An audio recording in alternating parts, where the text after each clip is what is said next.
Assalamualaikum warahmatullahi wabarakatuh. Baiklah, langsung saja saya akan menjelaskan tentang statistika deskriptif dan statistika inferensial. Nama saya Eka Ratmizah, NIM 12212092089. Matkul yaitu statistik pendidikan, jurusan pendidikan Islam Anak Usia Dini. Pertama, pengertian statistik. Statistik adalah metode ilmiah yang mempelajari pengumpulan, pengaturan, penghitungan, pengembangan, dan penghasilan data serta penarikan kesimpulan yang valid berdasarkan penganalisaan yang dilakukan dan pembuatan keputusan yang rasional.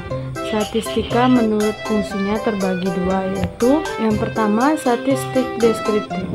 Statistik yang hanya menggambarkan dan menganalisis kelompok data yang diberikan tanpa penarikan kesimpulan mengenai kelompok data yang lebih besar.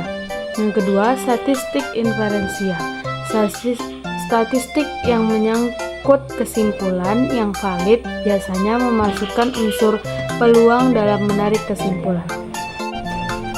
Komponen utama statistik deskriptif yaitu yang pertama, ukuran perumusan data. Ada mean, median, modus. Mean atau rata-rata yaitu nilai rata-rata semua data. Median yaitu nilai tengah dari data yang sudah diurutkan. Modus yaitu nilai yang paling sering muncul. Yang kedua ada ukuran penyebaran data.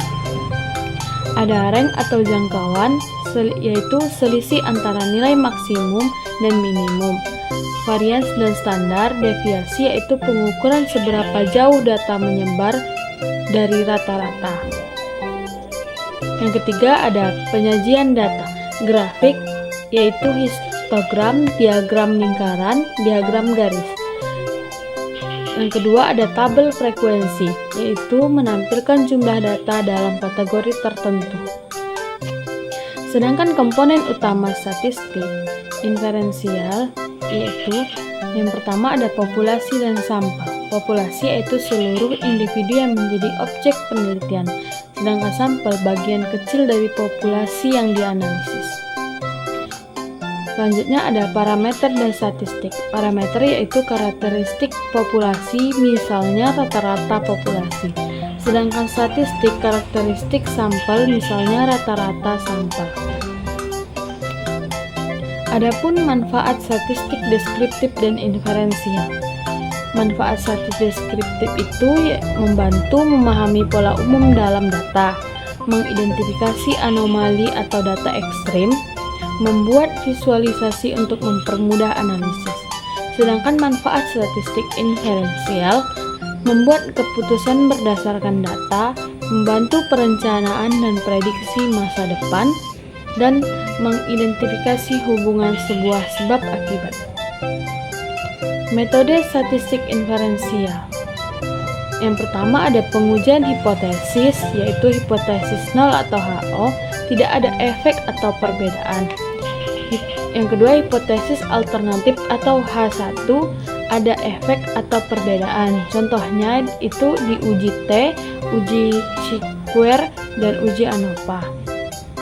Yang kedua ada estimasi parameter.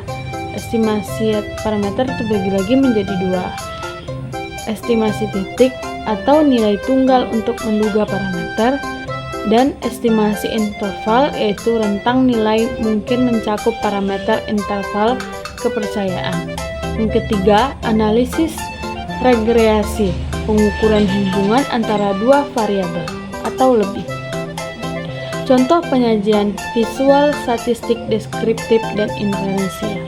Statistik deskriptif ada dua, yaitu satu animasi diagram batang yang bergerak naik turun. Yang kedua ilustrasi data dengan grafik warna-warni. Yang selanjutnya statistik inferensial. Ada dua juga. Yang pertama diagram populasi sampel dengan analisis panah. Yang kedua, grafik distribusi data dengan area kepercayaan yang diarsir.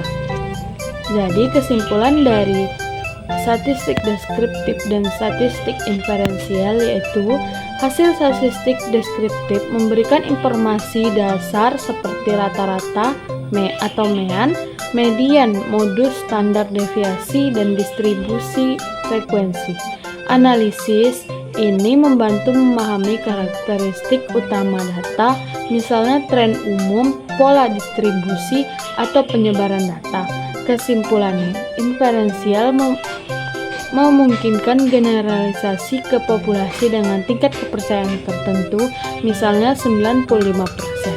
Dan kesimpulan inferensial memungkinkan generalisasi ke populasi dengan tingkat kepercayaan tertentu, misalnya 95%. Hasilnya dapat mencakup apakah ada hubungan antara variabel perbedaan yang signifikan atau prediksi terhadap data di masa depan. Sekian presentasi hasil materi statistik deskriptif dan statistik inferensial. Sekian, terima kasih. Assalamualaikum warahmatullahi wabarakatuh.